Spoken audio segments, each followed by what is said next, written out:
too. See, I think it was rushed. He was rushed. The rush was coming in, and Matt Ryan kind of flicked and hurried his throw. And by the time the ball was touched by Coleman, it was an interception. I think it was a little bit of a combination there. Now the third one should have been caught for sure. Oh, definitely. But turnovers, like you said, they are the ultimate equalizer in sports. It kept the Lions in the game because they couldn't stop the run. No, they could not. And if Buffalo can't stop the run this week, they're done. Not only, to me, Atlanta has something no team in the NFL has the best. They have Coleman and Freeman. They can run it. They can block. But more importantly, they can catch it out of the backfield. Oh, absolutely. And they have that one-on-one lineup back with the linebacker. And, man, it's life easy. It's a throw. I mean, the best scenario for Matt Ryan is to have Freeman and Coleman next to him, and then they just go out into their routes. So the linebackers at that point, if they're playing man-to-man, they have to remove themselves from the middle. That leaves Austin Hooper wide open. You know, Sanu, Hardy, Gabriel, and Jones can just eat it up right down the middle as long as Coleman and Freeman are getting their attention like they should be. And, you know, Matt Ryan has such a luxury because no other tandem in the NFL is as good as they are. You could put Coleman on any other team in the league, and he's more than likely to start it. But he's got Devontae Freeman ahead of him, who's a pro bowler. You know, this feature back stuff is awesome. But if you can have two backs like that and take the heat off the feature back, oh yeah, not only is the feature back's career, in this case Freeman, longer, but you've got Coleman in there, you've got fresher legs for the postseason, and et cetera. Funny you mentioned Hooper. You know, they featured him in that first game in Chicago with a big play. Well, they didn't feature him. He got lucky. Well, made a big play himself. But like you mentioned, he made the play himself. You go up and make plays. Now, the last couple of fans are wondering if Casian's going to start featuring,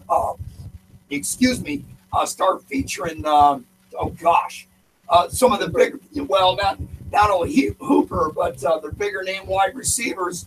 Sanu. Well, they're featuring Sanu, but they're waiting to see if they can get Justin Hardy and Tyler Gabriel. Right, see if they can get the ball also. Mm-hmm. That's correct. So you're going to, in Julio Jones, they want to see him have more catches. I'm thinking balance is the best deal. Oh, absolutely. Especially for Julio Jones, who got his back nicked up in the game. If you can sort of use him as not a quote, I like this stuff to use him a decoy. No, the plays are designed to go to any player at any moment. So somebody's not going to be a quote unquote decoy. We're just putting you out there because we're not going to throw you the ball. No, they're open. They're going to throw you the ball. Mm-hmm. So in this case, Jet, this team has so many weapons. Matt Ryan's really lucky. It just comes down the offensive line, holding the pass blocking enough to be able to get Ryan to get the ball off. And, Schrader should be coming back this week. He had a concussion in the Green Bay game. He was out last week against Detroit. I think that had a good bit to do with why, Detroit was getting such a push up front. But Atlanta, last year, they were the only team to start all five same offensive linemen the whole season. So, that kind of continuity, you can't buy that. Well, the center, my goodness. Alex Mack is just pickup in free agency last year. I thought he was the best free agent pickup, period, of down. Any team. This guy changed the offensive line from Jump Street. Oh, yeah. The day he came in, and you saw it in their play. But again, right now, it's only 3 games into the season. We don't really know what all is going to happen. It's a very small percentage of the season that's passed. So for all those people that are freaking out because their fantasy's not doing great, relax. Like Aaron Rodgers said it last year, just relax. In some cases, 13 more games left to play. Just chill, dude. Like, I see all these people because, as a Steelers fan, I'm on the Steelers forums and all the message boards, and people are freaking out because Le'Veon Bell's not getting 157 yards a game like he was last year. Well, Steelers' offense overall has not been very good right. thus far. And that's just a factor of many things. Martavis Bryant getting back into the rhythm of football. Le'Veon Bell missing a whole offseason.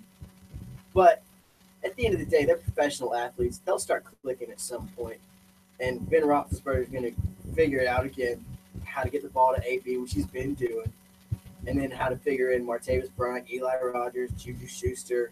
They're loaded like Atlanta is they offensively. They are stacked from top to bottom. They're just not performing like Atlanta is. They're not consistent at all. You know, everybody was wondering what Sarkisian was going to do with the play calling.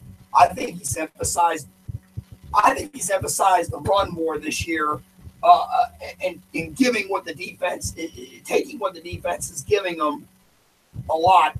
Especially the run game last week against Detroit, it was phenomenal. I couldn't figure out why the Falcons didn't stick with a run game down the stretch instead of putting that ball up in the air and turning it over. They gave Detroit a chance, them a great chance to win the game. And like you said, the defense, give them credit.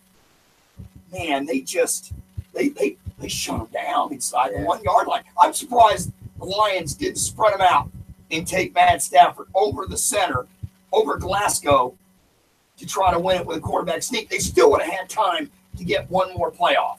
But then again, everybody can overanalyze and look at it when it's over. Lions should have did this. Falcons should have did that. Right.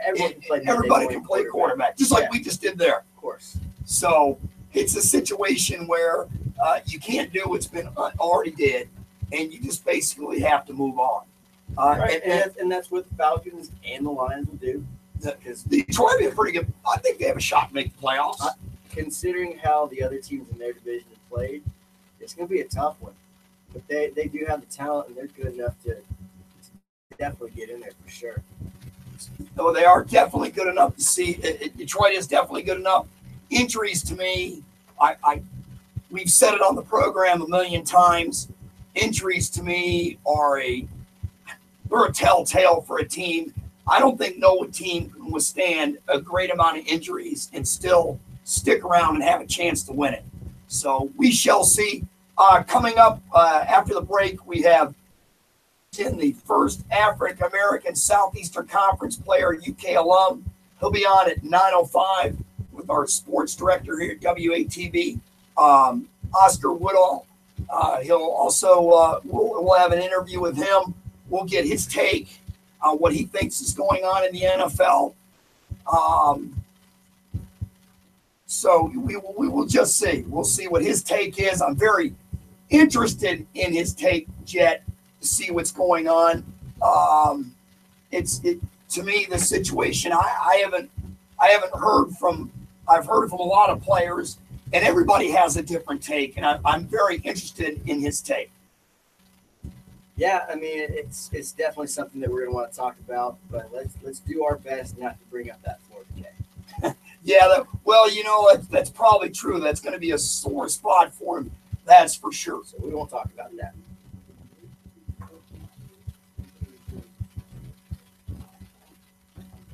So are the lights on, not hot? I want you to tell me with 10 seconds left, not 40. Oh, my bad. That's okay. Don't worry about it. See, it kind of cut us off. I never mentioned a station ID 10 times like JJ does. I said, coming up, you've got Nate Northington, first African-American Southeastern. I want you to do that, not 40, but with 10 seconds. Right. Stay up there. I could have talked. It's okay. You didn't know. I thought you meant that, but that's okay. All right. So we're gonna have him come on. You got a song for me after the thing, and then and then Nate will come on. So what we'll do is we'll just hopefully Oscar's going to come on with sports report.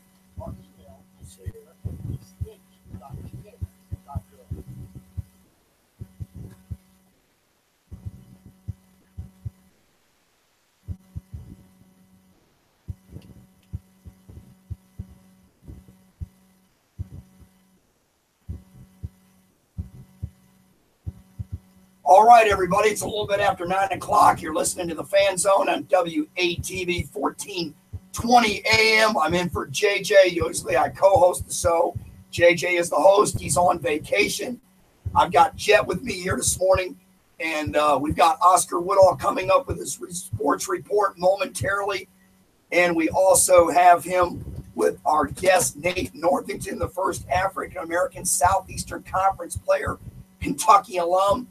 And Jet, we just said a moment ago, boy, I wonder what he thinks of that Kentucky game from this past weekend.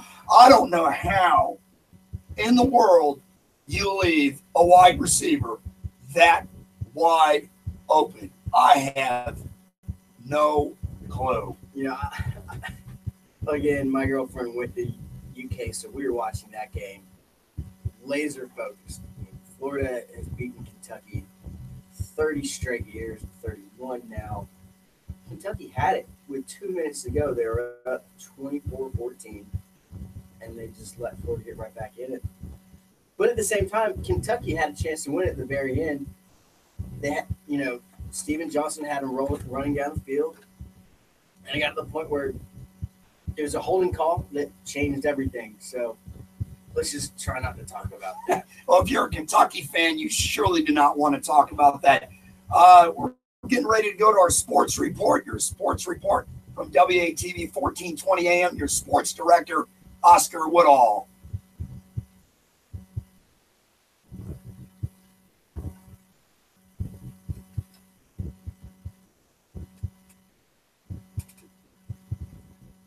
You there with us, Oscar? All right. Tell us what you got this morning for us, Oscar.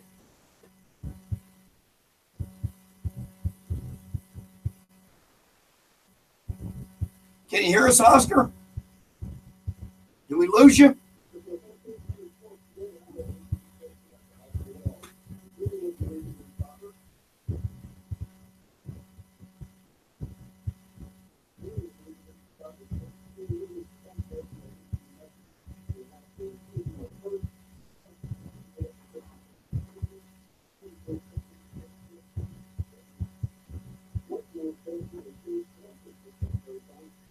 Coming to third, then did eventually start 50. Even the playoffs was dominant 3-0 win versus the Philadelphia Eagles. That's made it 23 years in New York.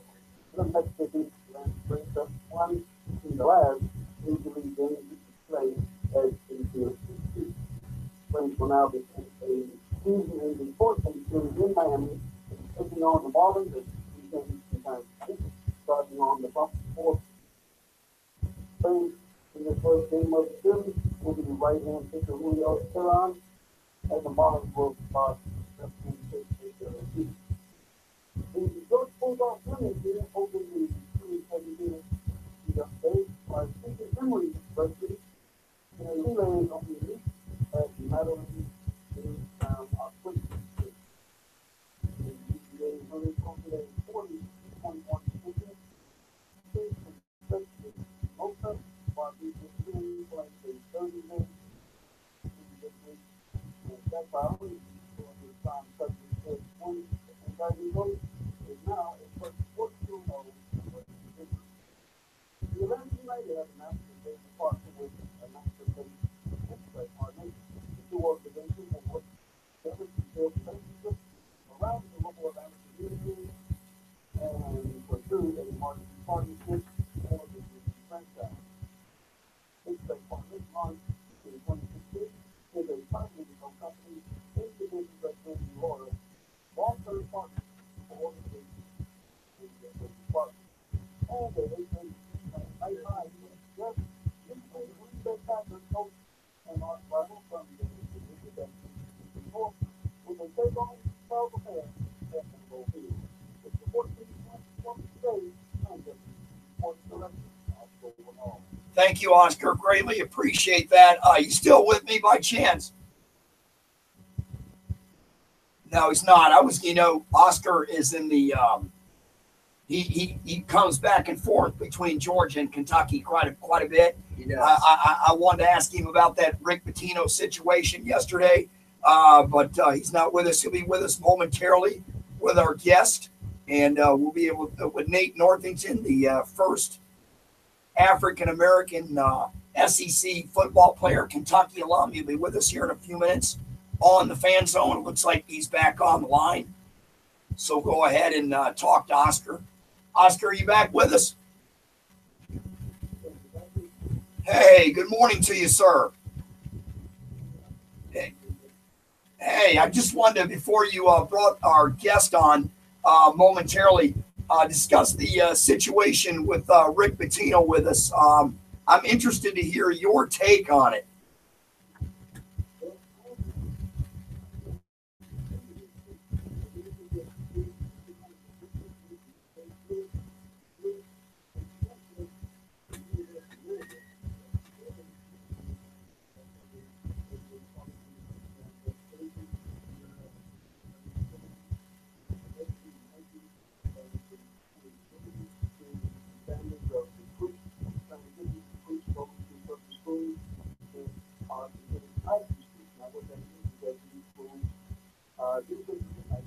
And all their uniforms that are federal are provided by, the Nike. I mean, they agree.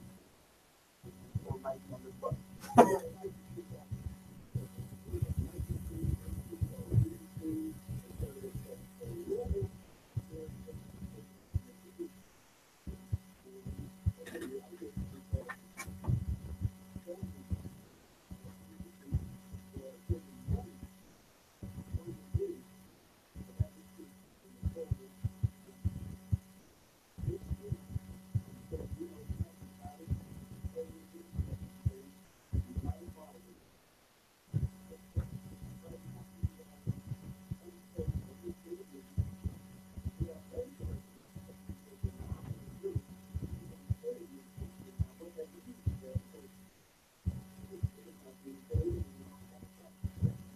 Been fired, but he's not officially fired. It's for the record if he makes that decision about how the contract with Cena was worded. So they,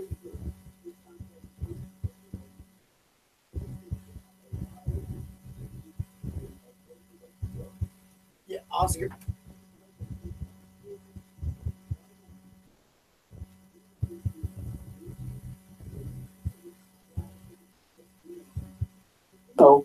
I think they cannot step on anywhere near the university. So that's what's happening. Now, the liability, this is the first situation that has gotten itself in has 10 years now. Remember the situation he was accused of and that came out the chief family.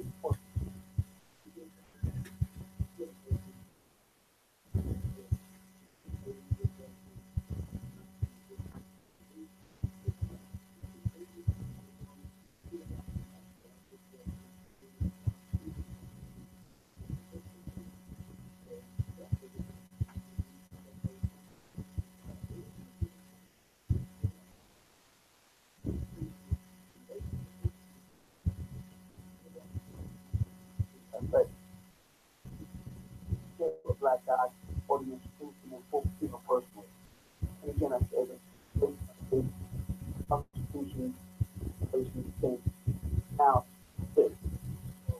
The shuttle buddy that Rick is gone, that's not official to the federal state that he's gone.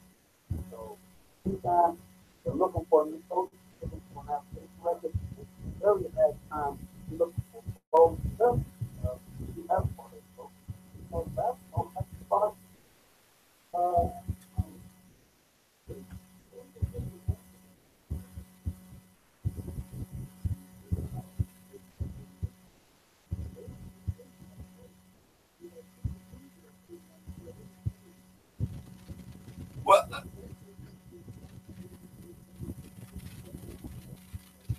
Well,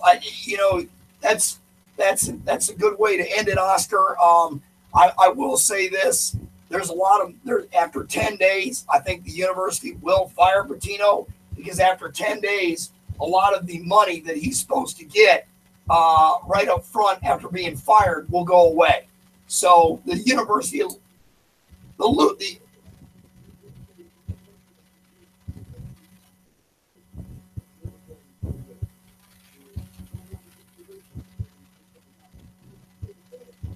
right, correct.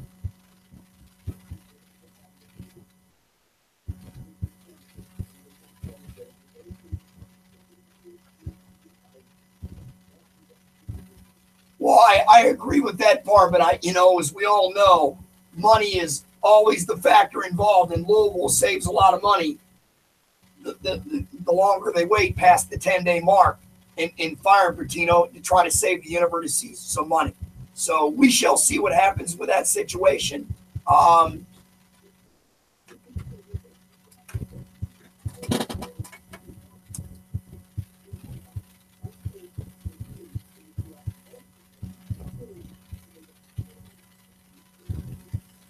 Right. Well, what I'm saying, though, in terms of in the contracts that they have at Louisville for Bertino or the athletic case, they're going to save money by waiting past that 10-day period.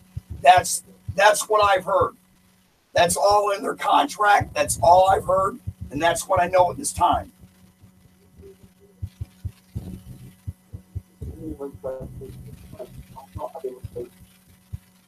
Hey, Oscar, can you still hear me? Could you try to see if you can call us back? We've been having some technical difficulties on your end, and then you'll bring our guest on, Mr. Nate Northington, with you. I just sent you information on another number to call back on. We're having some technical difficulties hearing you on this end. I'm so sorry. All right, that was Oscar, and we had a hard time understanding what he was saying in regards to the Bertino situation. But the bottom line is, Jet, is that Bertino's in a hot box he's not going to get out of. So there's an interesting aspect to this that we haven't talked about yet, because Bobby Petrino, he's got a buyout clause in his contract of $8.5 million. But now that the AD, Tom Jurek, is gone, that is now cut in half. Well, and that's what I was trying to explain to Oscar, is that firing these guys, it's not cheap. They're going to have to be able to pay them money for them to go away. And we've got Oscar back on the line. Hopefully we have him along with our guest, Mr. Nate Northington, the first African-American player in Southeastern Conference football history, University of Kentucky alum. Good morning, gentlemen. Hello, good morning.